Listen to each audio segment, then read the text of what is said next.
राम राम दोस्तों, स्वागत है आपका हमारे चैनल बॉलीवुड दी गोल्डन इरा में।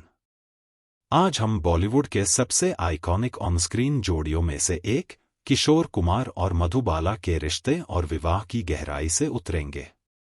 यह एक ऐसी कहानी है जहां प्यार, दर्द और जीवन की नाजुकता का खूबसूरती से मिलन हुआ। सबसे पहले थोड़ा बैकग्राउंड।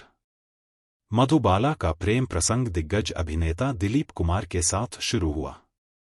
1944 में फिल्म ज्वार भाटा के सेट पर उनकी मुलाकात हुई और 1951 में फिल्म तारना के दौरान उनका रोमांस खिल उठा। उन्होंने संग दिल 1952 और अमर 1954 जैसी फिल्मों में साथ काम किया और जल्द ही बॉलीवुड की सबसे चर्चित जोड़ी बन गए।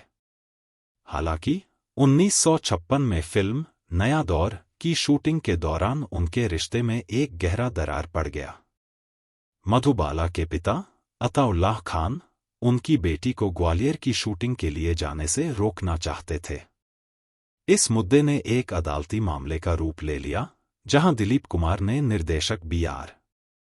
चोपड़ा के पक्ष में मधुबाला और उनके पिता के खिलाफ गवाही दी।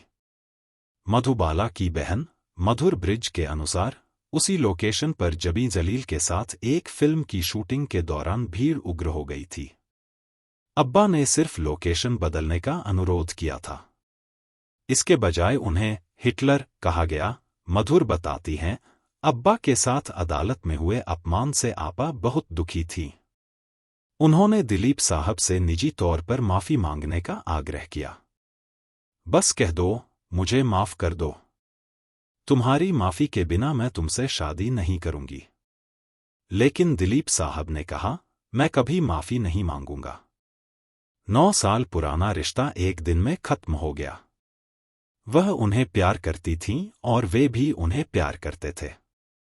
वे एक दूसरे के लिए बने थे। लेकिन अहंकार बीच में आ गया, उन्होंने कहा। फिर आपा बहुत बीमार पड़ गईं।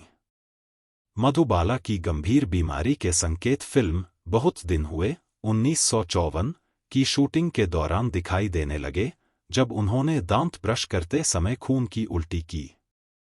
दिलीप साहब मुंबई से डॉक्टर रुस्तम जल वकील के साथ आए। उन्होंने निदान किया कि उनके दिल में छेद है, वेंट्रिकुलर सेप्टल डिफेक्ट।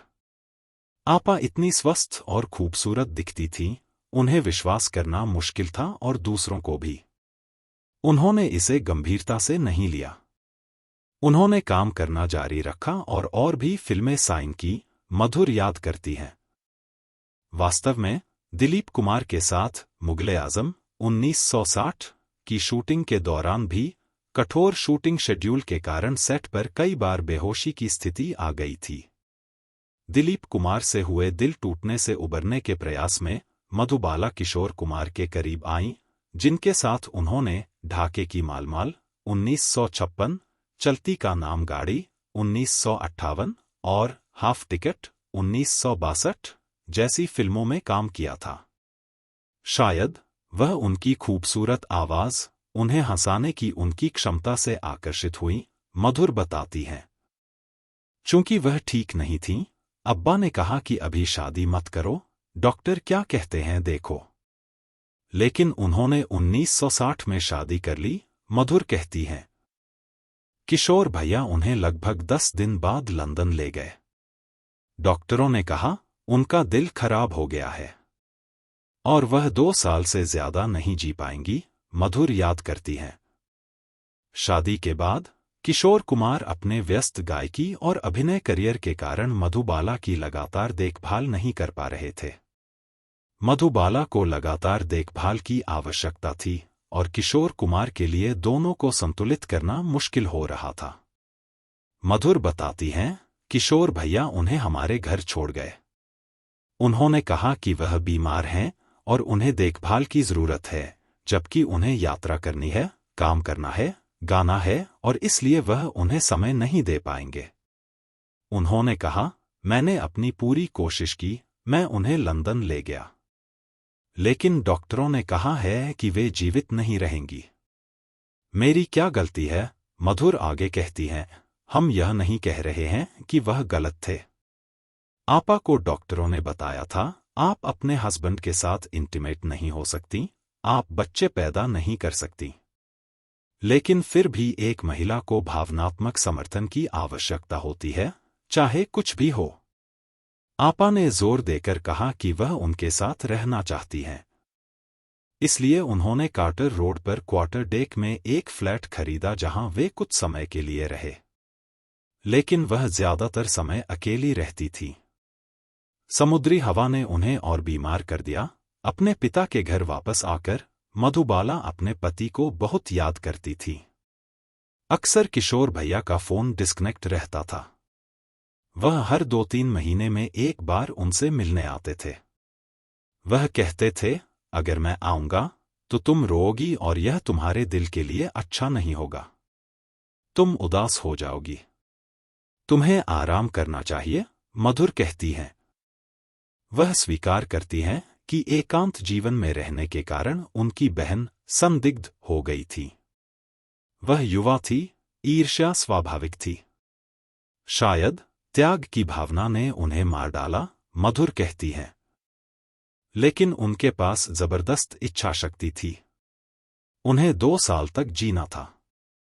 वे 9 साल तक जीवित रहीं। वह कहती थीं कि मैं मरना नहीं चाहती। मैं ऑपरेशन करवाऊंगी और ठीक हो जाऊंगी। मधुर आगे कहती हैं, आपा एक कंकाल जैसी हो गई थी।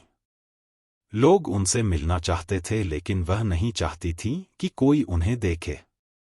वह आईने में खुद को देखती थीं और कहती थीं, देखो मैं क्या से क्या हो गई।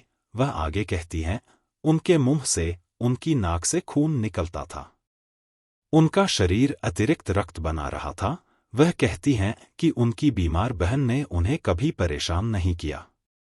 आपा ने हमारी कभी मदद नहीं ली।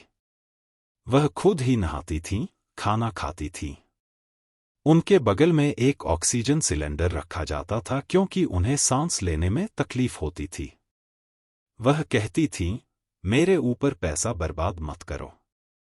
मैं नहीं बचूंगी। कमाने वाला कोई और नहीं है। मधुर ने खुलासा किया कि दिलीप कुमार उन्हें ब्रीच कैंडी अस्पताल में देखने आए थे। उन्होंने उस समय सायरा जी से शादी नहीं की थी। आपा ने उनसे पूछा, अगर मैं ठीक हो गई तो क्या आप मेरे साथ काम करेंगे? उन्होंने कहा, निश्चित रूप से। और तुम ठीक हो जाओगी। जीवन से मत हारो। वह आगे कहती हैं, जब कुछ महीने बाद उन्होंने सायरा जी से शादी कर ली तो आपा दिन रात रोती रहीं। लेकिन वह उन्हें क्या दे पाती? जिस दिन उनकी हालत बिगड़ी, 23 फरवरी 1969 को अताउल्लाह खान ने किशोर कुमार को फोन किया। वह एक शो के लिए कोलकाता जा रहे थे।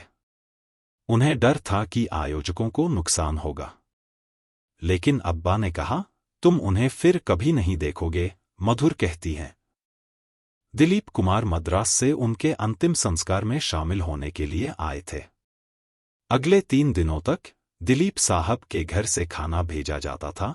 वह कहती हैं, मधुर इस बात का दुख व्यक्त करती हैं कि उनके पिता इस त्रासदी से कभी उबर नहीं पाए। वास्तव में जब मधुबाला को अंततः ले जाया जा रहा था तो उनके माता पिता बेहोश हो गए थे। वह बताती हैं, अब्बा नियमित रूप से उनकी कब्र पर जाते थे और वहां रोते थे। वह कहते थे, काश मैं उनकी जगह मर जाता। 6 साल बाद 1975 में उन्हें तीसरा दिल का दौरा पड़ा, जिसे उनका शरीर पूरा हो गया। वीडियो देखने के लिए आपका हार्दिक धन्यवाद। अगर आपको यह वीडियो पसंद आया हो तो कृपया इसे लाइक करें, अपने दोस्तों और परिवार के साथ शेयर करें और हमारे चैनल को सब्सक्राइब करना न भूलें। बॉलीवुड के स्वर्ण युग की ऐसी ही और भी अनमोल कहानियां और दिलचस्प तथ्य जानने के लिए हमारे चैनल पर जुड़े रहें। आपके सहयोग और प्यार के लिए धन्यवाद। राम राम।